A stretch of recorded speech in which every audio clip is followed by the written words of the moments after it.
radio.com called Ash Tuesday, which airs every Tuesday. And she's hilarious. I've done shows with her all over the Bay Area.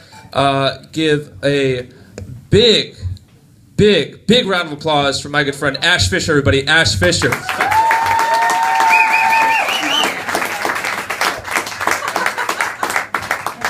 What up, Healdsburg? Woo! How you guys doing? Did you have good days? Yeah, I learned a really important lesson today, which is that you should always masturbate before you cut up jalapenos. Ooh, the more you know, ladies. But yeah, other than that, I'm having, you guys are all picturing it? Picturing my angry vagina right now? It's mad. But yeah, so,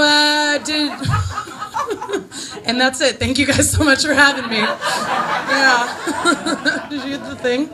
Yeah, good. So other than that, though, I really am having a good day. Like, I'm feeling really calm and relaxed. And it is such a relief because I was feeling so anxious the last, 2 or 3 decades. Yeah, but I'm calmer now, and it's been kind of a theme in my life. Ever since I moved here from New York 2 years ago, I've had all these amazing changes for my health and my well-being. Like, I signed up for a quit smoking class. Happy to report that I've successfully quit. Going to class. I know, I want to quit. I really do. I know it's bad for me and shit, but this class was not helpful. They taught us all these useless statistics, like Utah has the lowest rates of smoking, and it's yeah, big shock, they also have the lowest rates of drinking and fun. Yeah. Sorry, Utah. But I haven't quit smoking. I might eventually, but I did start eating all California healthy, and I lost 50 pounds. Wow. So that was cool, yeah. I'm totally lying. I did not lose 50 pounds. I lost 65. I'm just at the point where I'm a little embarrassed, because 65 pounds, that's significant. That's like a second grader, Yeah, I don't want you guys to think that I was that fat. But I was. Yeah. But so I've changed, because I'm feeling more confident. I used to dress a little differently. If my style now is kind of femme hippie, my style in college was more like homeless man. So I just felt, so fat and self-conscious. Isn't that funny? Good joke. So I would just dress the part. I would wear these giant sweatshirts and these giant sweatpants, and I would just be this sweat tent, and nobody could see me. But I guess I was a little too convincing with my whole, I don't care thing, because my friends would be like, oh my god, Ash, you are so cool. I mean, you don't give a shit, look at you. I'd be like, oh, yeah. Yeah, they'd be like, God, I wish I could be as comfortable and laid back as myself as you, and I'd be like, I hate myself so much. Oh, you guys please laugh at that. Oh, thank you. Yeah, but now I love myself. Yay, California. Self-love and stuff. Woohoo. Don't clap if you don't mean it. Seriously. So I'm a homophobe. Do we have any homophobes in the house? No? Oh, but I hate gay people. No one else? Okay, I don't hate all gay people. I just hate the ones I dated who never called me back. Yeah, I'm working on it. Yeah, people never know that I'm gay, and I don't know what the big shock is. I don't know if it's my lipstick or my boyfriend, but no one believes me. It's frustrating. It's been getting me into a little bit of trouble lately. Guys hit on me almost every day, and it is so frustrating because where were you when I was 16 and straight? And honestly, guys, I have a really, really serious question for you. What is it about me that screams I heart blowjobs? I don't even wear that shirt anymore. Ooh, but yeah, I've never had a lot of luck with dating, even with women. I even get rejected in my sex dreams, unfortunately. My subconscious does not like me. Yeah, but I am having a little bit more luck lately because I finally figured out my type. We all kind of go for the same thing, and after doing this about 10 years, I'm like, okay, I know what I like. Some people like tall girls, some prefer brunettes. Personally, I go for bipolar sadists. I know it works for me. But yeah, so this whole guys not knowing I'm gay has gotten me into a little bit of trouble lately. This is embarrassing. I think I'm accidentally dating a guy. Like, has this ever, oh, look at you shaking your head at me. I didn't do it on purpose, lady. Has this ever happened to anyone else? Oh, you're all so well adjusted. Good for you. It's fucking great. So yeah, I met this guy at a work training, and he was talking about I was going to the upcoming Keith Haring exhibit, and I was like, oh, I like Keith Haring, and he was like, oh, come with me, and I was like, oh my god, I love art and friendship, this is perfect. So as I'm going out the door, I start thinking, oh shit, is this a date? And then I really start thinking, and I'm like, oh, older single straight guys don't really ask out young women to make new friends, do they? I'm waiting for you to shake your head at me again, but you look kind of scared. I always get this older woman in the audience like, oh, honey, honey, honey, how old are you? Not old enough, apparently. So anyway, I'm on my way out the door. I can't flake on him at this point, you know, like I'm gay, but I'm not a flake. I have values. So I get on Bart and I decide, okay, if he tries to pay for me, I'll know it's a date. So I just can't let that happen. So like, oh, I try to maneuver in front of him in line, but he gets there first. He goes up to the ticket window and I hear him go, 2 adults, please. It's a date. But I have a solution. Now I'm really mature, like emotionally. Why are you laughing? Both of you. Yeah, that one's always a fun throwback. So anyway, I have a solution and I just decide to ignore him. And I go up to the other ticket window and I'm like, 1 adult, please. And he's like, nah, I got you. And I'm like, nah, I'm good. And then we do this whole like back and forth, like we're practicing for the Thriller video, apparently. And anyway, I lose because I'm a woman. Guys, if we don't laugh at sexism, we're all just gonna cry. Fine, I guess we're all gonna cry. Thanks, feminism, for all you've done for us. So anyway, we're in the museum now, and he spent $12 on me, so I guess I owe him something? Are there straight people in here? I'm getting so many nods. Like, yes, you do. So, adorable. How much have you spent on her tonight?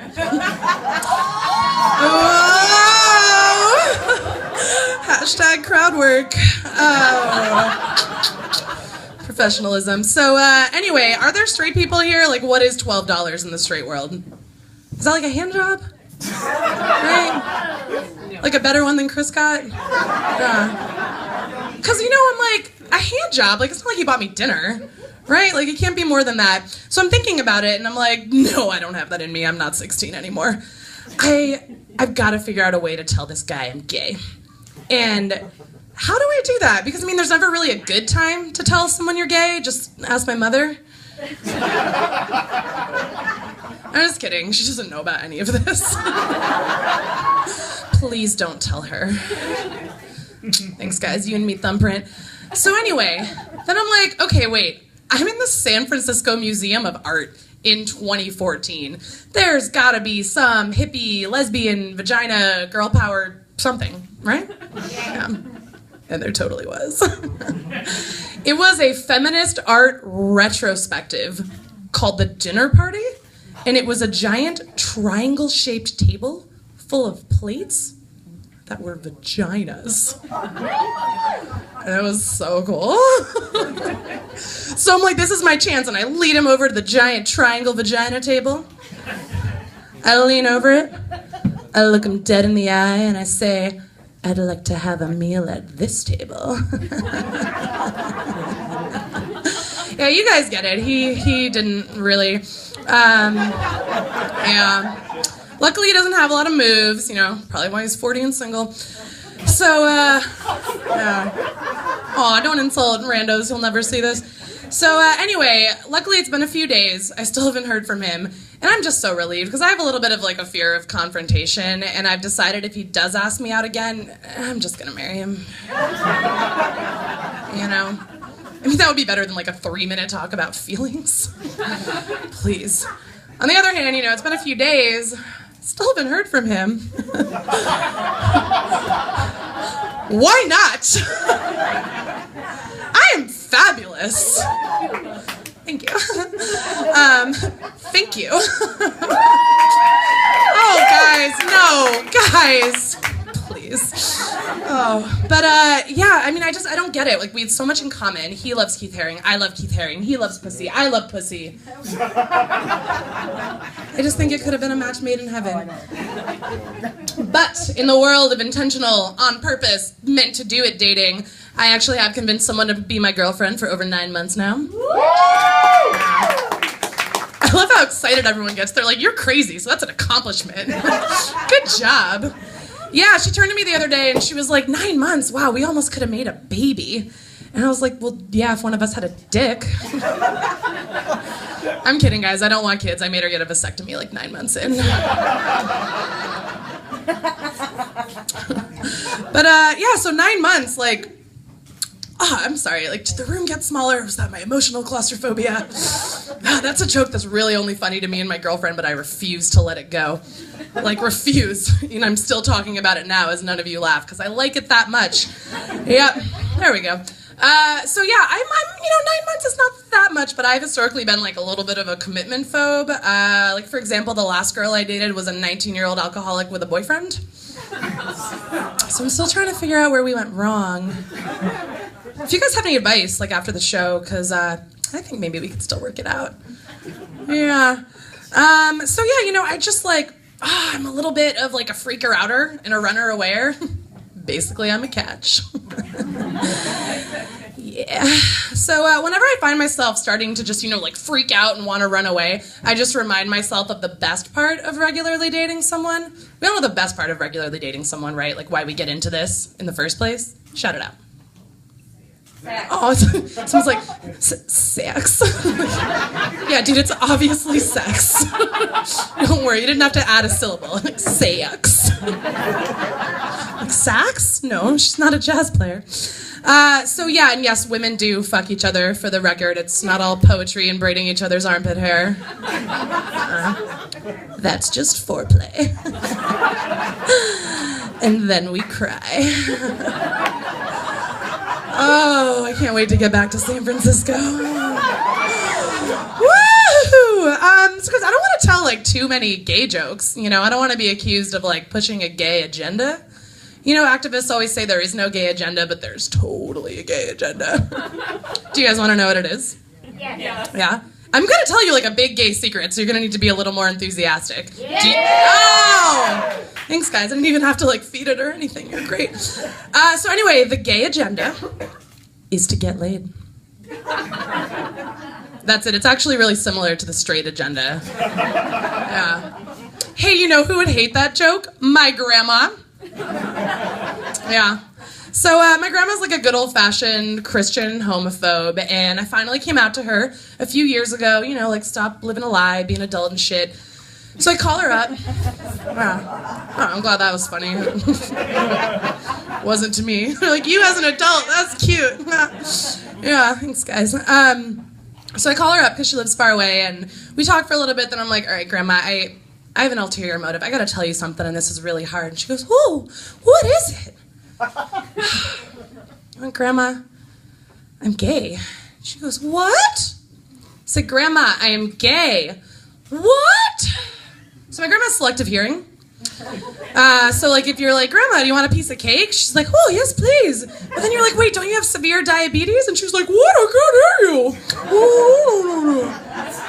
you. Yeah. So, yeah, the selective hearing was really coming out in the whole I'm a homo talk for some reason. So anyway, I try again. Grandma, I'm gay. What? Grandma, I'm a fucking lesbian.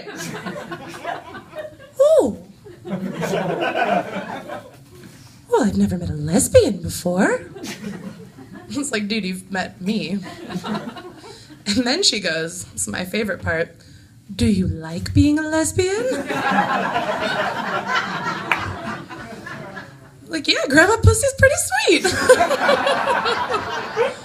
Oh, you guys like that joke a lot more than she did.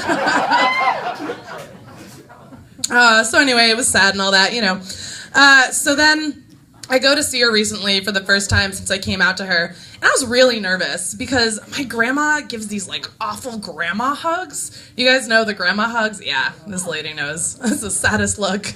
Are we cousins? Maybe.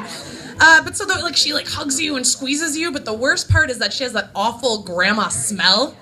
You guys know the grandma smell? Roses, urine, and looming mortality. Yeah.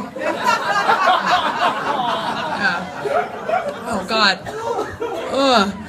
So anyway, my cousin Matt goes up first, and he's taking it like a champ, and she's like hugging him and squeezing him and giving all these kisses, and then it's my turn, and guys, I'm a good granddaughter, like I am. I can set shit aside. So I go up and I go, "Hi, Grandma," and I get a bro hug. She's all like, "What up, granddaughter?" Okay. Yeah. I don't blame her. Oh, don't get sad. Like, guys, it's not her fault. I guess someone had told her if you touch a gay person for more than 5 seconds, not only do you turn gay, but you get AIDS. So she's just looking out for her health. She's old and a bitch. Yeah. But I don't want this to be all like sad and heavy, but it is. I also found out she was telling my uncle, Ash is such a nice girl. She's such a pretty girl. I hope she meets a nice boy in San Francisco. We all know the best place to meet a single, available, straight man is San Francisco. I'm working on it. But seriously, guys, like, I just... Don't worry about me, because the story does have a happy ending, because she died recently. Pour out some wine for my bitch of a grandma. Yeah. And I heard her funeral was really nice. So, yeah. Yeah. Bye, Dot. Oh, guys. I am really excited to be in California. Like, it was a big culture shock for me when I moved here, because everyone's like really, really, really nice. And I didn't know how to handle that, because I'm from New York. I mean, we don't drive, but we all have road rage. I was like, okay. Yeah, I'll work on it. I don't get homesick for New York very much. Like, I really don't. But it was weird. I went home to New York a couple months ago, and I got homesick on the plane. Yeah, when the woman comes on the announcer thingy, that wasn't like quite a sentence, but I think you guys are with me, right? Yeah. The flight attendant comes on the PA. There we go. I got this. I got this. So she comes on and she goes, "Hello, my name is Marianne. Thank you for flying JetBlue. It is my pleasure tonight to be flying and working with Peter, Masha, and Keisha." Oh, New York. Oh. Guys, home. Like, instantly, I was just transported back to New York by that hideous, hideous accent. Oh, and I just could not wait to be there and just be surrounded by all the ugliness. Yeah. Oh, New York. So anyway, we land. I'm not going to do plane humor. Guys, you know, we've all seen stand-up before. I hate getting places fast. Smash, smash, smash, smash. That's all of you. Yeah, I'm good at impressions. Yeah. So anyway, we land. My buddy Marianne gets back on the PA and she goes, "Thank you again for flying JetBlue. We would like to apologize for the fact that the flight was delayed for so long, that we ran out of snacks on board, and that the pilot fell asleep that one time." "What are you gonna do? It's a plane. We got you here. Hey, it could have been worse. We could have ended up in Boston. Bada bing!" Welcome to New York, the greatest city in the world. You can let yourselves off the plane. It was so good to be home. Oh. Because as I was walking around Manhattan, like, I could just feel how much I've grown, you know, because I was promised New York would calm me, California would calm me down, because I'm a little like, you know, but like better, right? You can tell I'm better.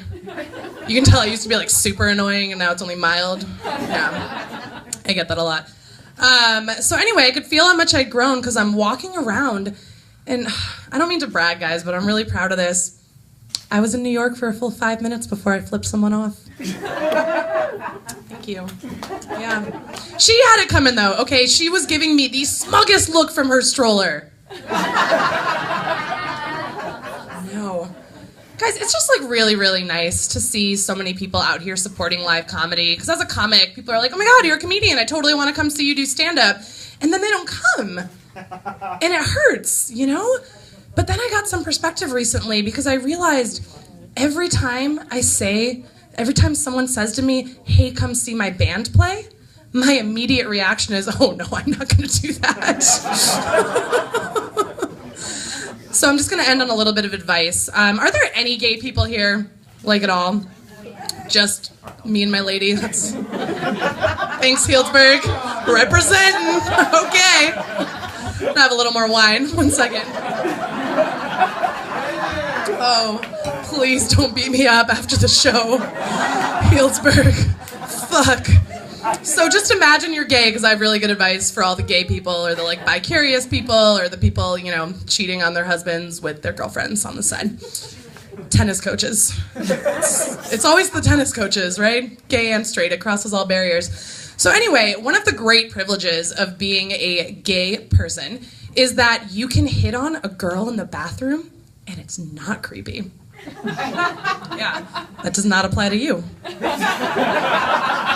Wow.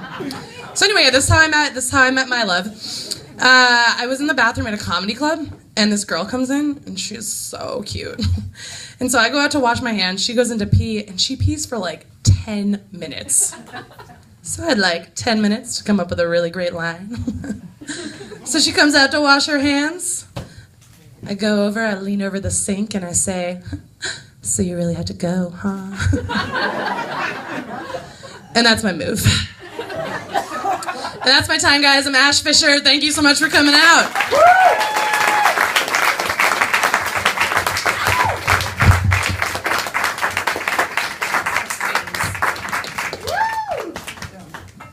Ash Fisher, everybody, yeah!